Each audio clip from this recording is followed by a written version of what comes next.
Okay, let's dive into this. Imagine deciding to build a house, right?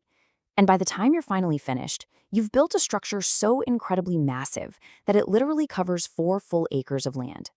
On the outside, it looks like this breathtaking French Renaissance palace, the ultimate symbol of Gilded Age wealth and American royalty. I mean, millions of people walk through its grand doors every single year just to marvel at the sheer opulence of the whole shebang. But as you'll see, behind that gorgeous limestone facade lies a much darker hidden truth. Welcome to today's Explainer. We're going to strip away the glitz and the glamour to uncover the real, untold story of what actually happened behind the closed doors of America's largest mansion. Trust me, it is absolutely not what you think. So where is America's largest private home located? If I ask you to guess right now, where would your mind immediately go?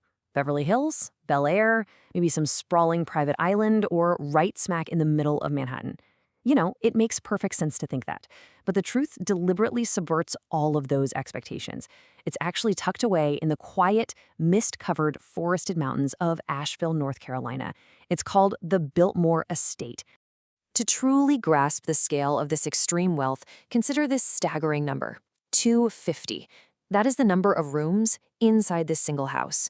We're talking 43 bathrooms, 65 fireplaces, and an incredibly lavish indoor swimming pool.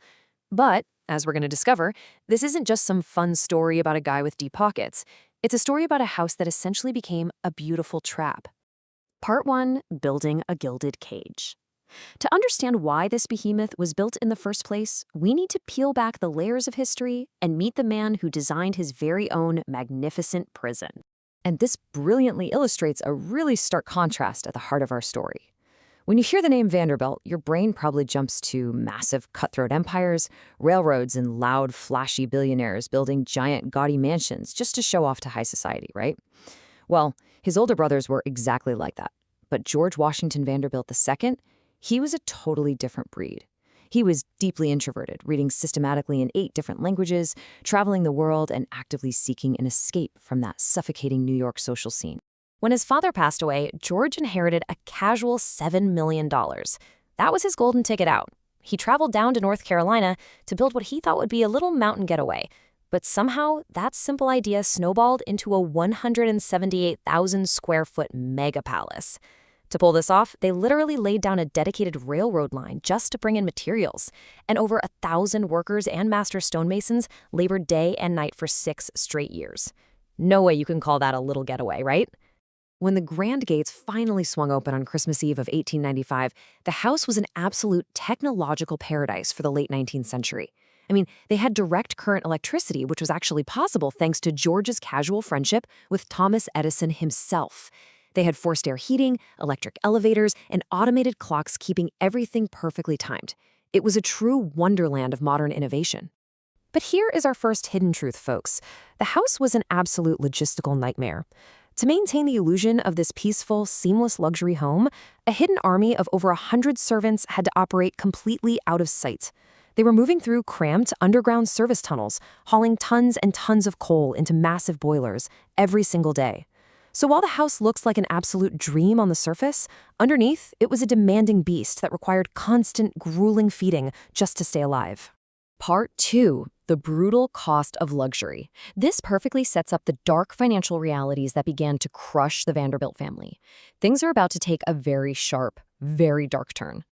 The devastating arithmetic of their financial collapse is just hard to ignore. The Biltmore didn't just display wealth, it literally devoured it. George wanted to create this massive self-sustaining kingdom, so he initially bought up around 125,000 acres of land. But the math simply didn't work out, and the upkeep was astronomically expensive. Then a massive plot twist hit them out of nowhere: the federal income tax. Just like that, the Gilded Age wealth completely dried up. To slash property taxes and raise capital just to keep their heads above water, they were forced to sell off a huge chunk of their dream. 86,000 acres of pristine mountain land was sold to the federal government. Interestingly enough, that land actually became the foundation for the Pisgah National Forest we know and love today. A rapid cascade of tragedy followed shortly after. In 1914, George passed away suddenly from complications with appendicitis. He was only 51 years old. His widow, Edith, was left completely isolated in this gargantuan, incredibly expensive palace, with a young daughter and a compounding mountain of debt. Even after selling the land to survive, the house was an anchor dragging them down. Entire wings had to be closed off. Finally, by 1930, right in the absolute worst of the Great Depression, Edith and her daughter Cornelia made a radical choice. They threw open those heavy iron gates and invited the paying public inside for the very first time. They sacrificed their ultimate sanctuary, turning it into a tourist attraction just to pay the bills. Part 3. Secret Vaults and Ghost Stories. The financial struggle is really only part of the story here. Let's completely shift gears and focus on the bizarre, historical, and paranormal secrets hidden deep within the mansion's walls. Because during World War II, the Biltmore played a completely unexpected role. In 1942, a top-secret covert operation took place. The U.S. government was terrified that Washington, D.C. might actually be bombed. They desperately needed a secure place to hide America's most priceless cultural treasures. They needed somewhere remote, heavily constructed, and easily defendable. And guess where they chose? Biltmore. And the craziest part of all? They operated this entire covert initiative right under the noses of oblivious tourists who were still visiting the estate. Hidden away inside the mansion's unfinished music room was a staggering amount of cultural weight. We're talking 62 priceless paintings and 17 historic sculptures, literal masterpieces by Rembrandt and Raphael, and even the famous portrait of George Washington.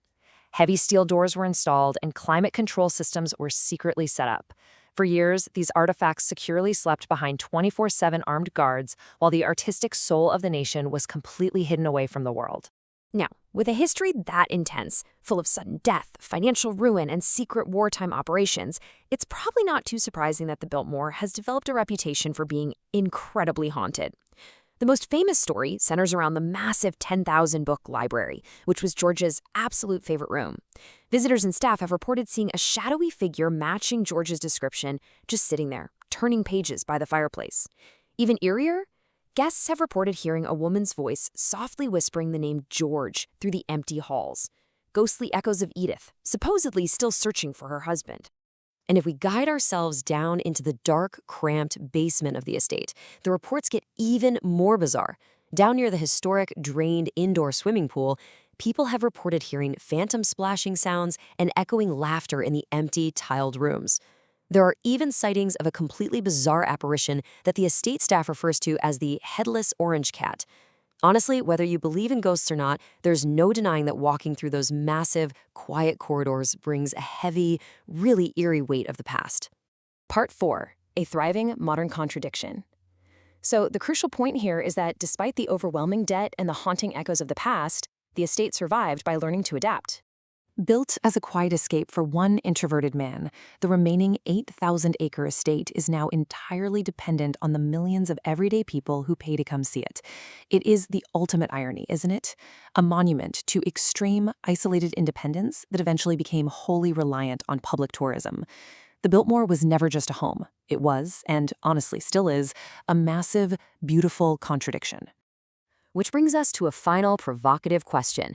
Is living in a home this massive a total dream, or is it an absolute nightmare? When you weigh the breathtaking luxury against the crushing upkeep, the hidden servant tunnels, and the heavy ghosts of the past, what's your takeaway? Drop your thoughts in the comments down below. Thank you so much for learning with me today on this explainer, and remember, always keep questioning what lies behind closed doors.